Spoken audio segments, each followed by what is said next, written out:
Vacuum circuit બ્રેકરની application જણાવો.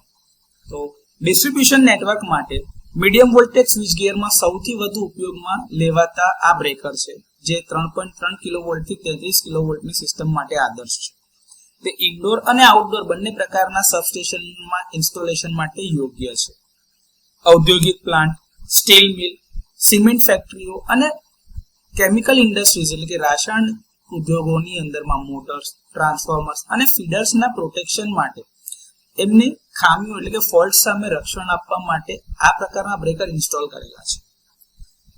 ગ્રામીણ અને શહેરી ડિસ્ટ્રીબ્યુશન સબસ્ટેશન એટલે કે રૂરલ અને અર્બન ડિસ્ટ્રીબ્યુશન સબસ્ટેશનમાં ફીડર પ્રોટેક્શન અને સેક્શનલાઇઝિંગ માટે 33/11 કિલોવોલ્ટ અને 11/433 કિલો વોલ્ટેજની જે આપણે વાત કરીએ છીએ 11 kV/0.433 કિલોવોલ્ટ એવા સબસ્ટેશનોમાં પણ આ જ પ્રકારના બ્રેકર ઇન્સ્ટોલ કરેલા છે. આ પ્રકારના બ્રેકર્સનો ઉપયોગ મીડિયમ વોલ્ટેજ સિસ્ટમની અંદરમાં જનરેટર, પાવર ટ્રાન્સફોર્મર અને બસબારને ચાલુ બંધ કરવા માટે અથવા તો પ્રોટેક્શન આપવા માટે ઉપયોગમાં લેવાય છે.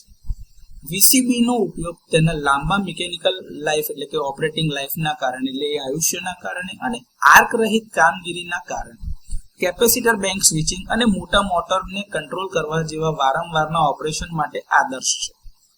આ વીસીબીની જે આર્ક ઇન્ટરપ્શન કરવાની જે ક્ષમતા છે એ ખૂબ જ વિશ્વસનીય છે અને એમાં ખૂબ જ ઓછું મેન્ટેનન્સ જરૂરી છે. એના માટે થઈને ઇલેક્ટ્રિક ટ્રેક્શન સબસ્ટેશન જે તમારા રેલવેની અંદરમાં જે સબસ્ટેશન હોય છે તેમાં પણ એનો ઉપયોગ કરવામાં આવે છે.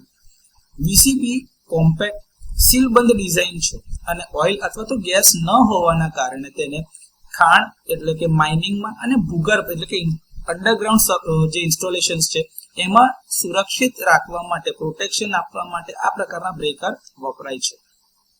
ફીડર અને ટ્રાન્સફોર્મરના પ્રોટેક્શન માટે મીડિયમ વોલ્ટેજ કલેક્ટર સબસ્ટેશન જે તમારા વિન્ડ ફાર્મ અથવા તો સોલર ફાર્મ માટે મૂકેલા હોય એવા પાવર પ્લાન્ટ માટે પણ આ પ્રકારના બ્રેકર્સનો ઉપયોગ કરવામાં આવે છે. તો આ વેક્યુમ સર્કિટ બ્રેકરની થોડીક એપ્લિકેશન છે.